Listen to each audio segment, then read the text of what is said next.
नमस्कार, आप देख रहे हैं इंडिया सच। बेतिया की इस पावन धरती पर खूब ज़ोर शोर से उतर चुके हैं मुकेश सहनी। हजारों हजार में लोगों ने मिलकर किया उनका स्वागत। और मिशन 2024 की बात करते हुए मुकेश जी सीधा निशाना साधे बेतिया के डॉक्टर संजय जायसवाल सांसद महोदय साहब पर सीधा निशाना साधते हुए बोले कि डॉक्टर संजय जायसवाल को बेतिया से हरा सकना किसी और पार्टी की बस की बात नहीं, बल्कि सन ऑफ मलाह मुकेश सहनी की ही बस की बात है। आगे की रिपोर्ट देखते रहिए चंदन कुमार कुशवाहा के साथ। तैयारी होगा। एक एक बूथ पर हमारे लोग 6 महीना एक लोकसभा सीट पर 6 महीना काम करेंगे और 5 आदमी क्षेत्र से बाहर के लोग होंगे। पूरे बिहार से प्रभारी को नियुक्त किया जाएगा। 5 आदमी 6 महीना यहाँ पे रहेंगे और एक एक गांव में एक एक बूथ पर जाके संगठन को बनाए खड़ा करेंगे। उसके साथ साथ कैडर करेंगे। काशीराम जी के तर्ज पे एक एक लोगों को अपना वोट का वैल्यू समझाएंगे, सिखाएंगे। आज 75 साल तक चुप थे तो कुछ नहीं था। 5 साल में हमने पूरे बिहार में जागरूक किया अपने समाज को। देखिए हमारे हाथ में सत्ता आ गया, पावर आ गया, हमारे दम पर बिहार में सरकार बना। तो ये हम लोग आने वाले समय में काम कर रहे हैं और इसके लिए बेतिया में मैं आया हूँ और इसी तरीके से पूरे क्षेत्र बिहार में हम लोग काम करेंगे। सर, पश्चिमी चंपारण में 9 विधानसभा है, क्या 9 विधानसभा का कैंडिडेट करिएगा? ये 2025 का चुनाव में का समय अभी नहीं है। अभी हम 2024 की बात कर रहे हैं और 24 में हम लोग 40 के 40 लोकसभा सीट तैयारी कर रहे हैं। और जाहिर सी बात है, बिहार में देखा जा रहा है कि गठबंधन की राजनीति होता है। अकेले आप हरा सकते हैं लेकिन जीत नहीं सकते हैं। शायद 100 जगह लड़िएगा, 10 जगह जीत जाइएगा, लेकिन इससे भी हमारा जो सपना है वो पूरा नहीं होगा। तो हम लोग आने वाले समय में गठबंधन की ही राजनीति करेंगे। गठबंधन किससे होगा, किस कंडीशन पे होगा, वो आने वाले समय में डिसीजन लिया जाएगा। 2023 में नवंबर में हम लोग डिसीजन लेंगे। अभी तो हम अपने आप को मजबूत हो, जो हमारी ताकत है, जो हमारे वोट बैंक है, जो हमारे विचार से चलना चाहता है, जो हम लड़ाई लड़ रहे कि अति पिछड़ा को 15% आरक्षण बढ़ाया जाए, हर अति पिछड़ा को सम्मान मिले, तो वो लड़ाई लड़ने में लोग ज़्यादा से ज़्यादा लोगों को जोड़ रहे हैं। अभी तक हमारा निषाद समाज ही हमारे साथ था, लेकिन आज हमारा निषाद समाज जो है वो हमारा वोटर नहीं है, वो मजबूत एक कार्यकर्ता बन चुका है। हमारे पास तो 10% ही वोट है, लेकिन हमने अपने देखा कि 18% बोछा में हमको वोट आया। तो ये मान लीजिए कि दूसरे जाति धर्म के लोगों का भी बड़े संख्या में हमारे पास वोट आया और उसमें हर जाति धर्म के लोग हैं। तो उसी तरीके से पूरे प्रदेश में ये ताकत हम। देखिए मुद्दा यही है कि हम लोग गरीब समाज से आते हैं। मैं 900 रुपये महीने पे नौकरी करता था और अपनी ज़िंदगी दूसरे राज्य में बिताया और कितना कष्ट के साथ जीना पड़ता है, रहना पड़ता है दूसरे प्रदेश में। वो नहीं चाहेंगे कि हमारे आने वाला पीढ़ी जो अपने प्रदेश को छोड़कर दूसरे प्रदेश में जाके रोजगार करे, वो उसको अपने प्रदेश में रोजगार मिले। तो हम चाहेंगे कि युवा के लिए बिहार में बेहतर विकल्प हो, सरकार अच्छा काम करे, यहाँ पे बड़े बड़े इंडस्ट्रियल लगे और बिहार में उनको रोजगार मिले। ये सबसे बड़ा हमारा मुद्दा होगा। और दूसरा है कि जिसका आवाज़ जिला मुख्यालय तक नहीं पहुँचता, पटना तक नहीं पहुँचता, ऐसे लोगों को चिन्हित करेंगे, उनकी आवाज़ को जिला लेवल में भी पहुँचे, उनकी आवाज़ पटना तक पहुँचे और पटना तक मालिक बने, ना ही कि आवाज़ पहुँचाए। जिस तरीके से हम लोगों ने दूसरे के पीछे घूमते रहे, हमारी आवाज़ जिला तक नहीं पहुंचता था, पटना तो दूर की बात है, लेकिन हम संघर्ष किए, जागरूक हुए तो हमारी आवाज़ जिला नहीं पटना तक पहुंचा ही नहीं, पटना में मालिक बन गए। हमारे पास 4 विधायक था, वो 4 74 से कम नहीं था। अगर 74 वाला अगर समर्थन नहीं देता तो बिहार में सरकार नहीं बनता। उसी तरीके से 4 अगर विधायक वाला भी समर्थन नहीं देता तो सरकार नहीं बनता। तो ये ताकत हमारे पास आया। ये ताकत हर एक गरीब के बेटा के पास भी आ सकता है। हम कोई अलग दुनिया से नहीं है, हम यही गरीब समाज में जन्म लिए, मछुआरा परिवार जन्म लिए, लेकिन हमने अपने मेहनत के दम पर ये दुनिया हमने बनाया है।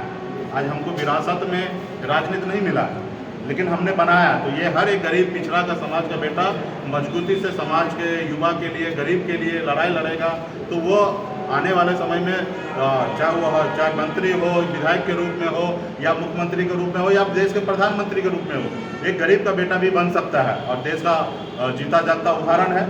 गरीब लोगों ने, चाहे वो नीतीश कुमार जी हो या लालू प्रसाद यादव जी हो या देश के प्रधानमंत्री जी हो, ये गरीब घर से ही निकल के वहाँ तक पहुँचा है। तो रतन टाटा या अंबानी के घर से नहीं पहुँचा। तो लेकिन सही नीयत और नीति के तहत काम करना है। आज मैंने लड़ाई लड़ रहा था, बहुत प्रयास कर रहा था बीजेपी वाले, भारतीय जनता पार्टी वाले कि हमारे पार्टी में विलय कर लो, हमारा गुलाम बन जाओ। हमने कहा नहीं, अगर मैं आज गुलाम बन जाता तो आज मैं मंत्री रहता, लेकिन हम वो गुलामी को स्वीकार नहीं किए।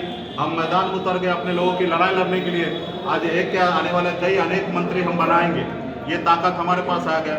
इससे पहले हमारे लोग एगो टिकट मांगने के लिए हर पॉलिटिकल पार्टी के पीछे अपनी सारी उम्र को बिता देता था, चप्पल घिस लेता था, लेकिन एक टिकट नसीब नहीं होता था। लेकिन हमने वो परिस्थिति बना दिया कि बिहार में निषाद मल्लाह का बेटा टिकट बांटने वाला बन गया। हमने हर जाति धर्म को हमने टिकट दिया, राजपूत को टिकट दिया, ब्राह्मण को टिकट दिया, भूमियार को दिया, यादव जी को दिया, हमने बनिया समुदाय को टिकट दिया, हमने दलित समाज को टिकट दिया, निषाद को टिकट दिया, अति पिछड़ा को टिकट दिया। हमने हर जाति धर्म को लोगों को सम्मान दिया और 11 टिकट हमने बांटने का काम किया। लोकसभा में 3 बांटा और इस बार हम लोग अधिक से अधिक टिकट बांटेंगे और लड़ाई लड़कर और सत्ता पावर में हिस्सेदारी गरीब का हो, ये सुनिश्चित करेंगे। चलिए, आज बेतिया जिला में कार्यालय का उद्घाटन हुआ है। 3 दिवसीय दौरे पर आए। कल मैं मोतिहारी में था, बहुत सारा पार्टी के कार्यकर्ता से मिला। वहाँ पे आने वाले 2024 की रणनीति बना रहे हैं और उसी क्रम में बेतिया से हम लोग स्टार्ट किए हैं। पूरे बिहार में 13 कार्यालय उद्घाटन किया जाएगा। हर ऑफिस से 3 लोकसभा सीट का तैयारी किया जाएगा और ख़ास करके बेतिया लोकसभा क्षेत्र से मेरा विशेष लगाव हो गया। जो आज हाल फिलहाल में जो आपने देखा कि घटनाक्रम हुआ है, उससे हमको खास करके बेतिया लोकसभा से ज़्यादा प्यार हो गया है। इसलिए पहला कार्यालय का उद्घाटन हमने बेतिया से ही स्टार्ट हमने किया है और मजबूती से आने वाले समय में 2024 की तैयारी के लिए 40 लोकसभा सीट पे तैयारी करेंगे। उत्तर प्रदेश में 27 सीट तैयार कर रहे हैं, झारखंड में 3 सीट कर रहे हैं, टोटल 70 सीट पे हम लोग काम कर रहे हैं। और आपने देखा कि किस तरीके से हम लोगों ने कम समय में बिहार की राजनीति में माए। 75 साल से हमारे लोगों ने, पूर्वज ने बहुत संघर्ष किया, लेकिन अपनी आवाज़ तक पटना तक नहीं पहुंचा पाए। लेकिन हम वो आवाज़ को पटना तक पहुंचाने के साथ साथ पटना में सरकार का हिस्सेदार बन गए, संघर्ष किए, लड़ाई लड़े, क्योंकि बिहार में 15% वोट बैंक निषाद समाज का है और आज़ादी से लेकर अब तक सपना देख रहे थे, उस सपना को हम लोगों ने साकार किया और मजबूती से हम लोग समाज के लिए काम कर रहे थे, राज्य के लिए काम कर रहे थे। उसके बाद आपने देखा कि किस तरीके से भाजपा ने हमारे साथ पहले बोछा सीट पर उन्होंने ज़बरदस्ती प्रत्याशी उतार दिया, उसके बाद हमारे विधायक को खरीद लिया, उसके बाद हमें सरकार से बाहर कर दिया। जो सरकार हमने बनाया, ये ऑप्शन मेरे पास भी था कि ये सरकार में नीतीश कुमार मुख्यमंत्री बनते ही नहीं। अगर हम चाह लेते, लालू जी से हाथ मिला लेते, तो शायद बिहार में एनडीए की सरकार नहीं बनता। लेकिन हमने अपना ईमानदारी दिखाया और उसका सिलसिला ये हुआ कि हमारे पीठ में खंजर भोंकने का काम भारतीय जनता पार्टी किए, उनके नेता ने किया। तो अब हम लोग संघर्ष करने के रास्ते पे उतर चुके हैं। आपने देखा बोछा में हमने लड़ाई लड़ा, एक तरफ एनडीए पूरी शक्ति लगा दिया, ताकत लगा दिया, उसके बाद वो 45,000 वोट लाए और हमने अकेले लड़ाई लड़ा, 30,000 वोट लाया, जो 18% आज का वोट होता है। और राज्य में कोई भी चुनाव जीतने के लिए, सरकार बनाने के लिए 36% 35% वोट की आवश्यकता है और आधा वोट हमारे पास है। तो हम लोग आने वाले समय में और मजबूती से ये 18% वोट को 25% 30% में कन्वर्ट करेंगे और छोटे छोटे समाज को, छोटे छोटे दल को साथ लेकर हम लोग बिहार में अकेले भी चुनाव लड़ सकते हैं। ये ताकत आज हम लोगों ने बना लिया है, तो इसके लिए तैयारी कर रहे हैं और बेतिया से हमने स्टार्ट किया है।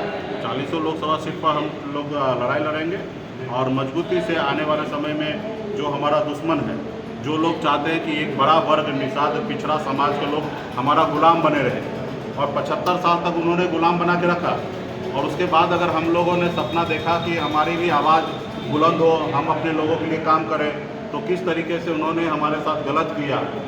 एक देख रहा है कि एक पिछड़ा का बेटा आज 11 सीट मांग रहा है, कल हो सकता है 21 मांगेगा, हो सकता है 51 मांगेगा, किसी को 100 मांगेगा। तो सोचा कि कैसे इसको ख़त्म किया जाए, उसके लिए उन्होंने रणनीति बनाया, षड्यंत्र रचा और हम लोग उस षड्यंत्र और रणनीति का हम लोग विरोध करेंगे और आने वाले समय में हम लोग अपने दम पर बिहार में लड़ाई लड़ेंगे। खास करके जो हमारा दुश्मन है, उनको हम लोग आने वाले समय में बताएंगे कि उनका जो भी रणनीति रहा वो गलत रहा और ख़ास करके गरीब पिछड़ा का बेटा अगर अपने पैर पे खड़ा हो रहा है तो उसको रोकने का काम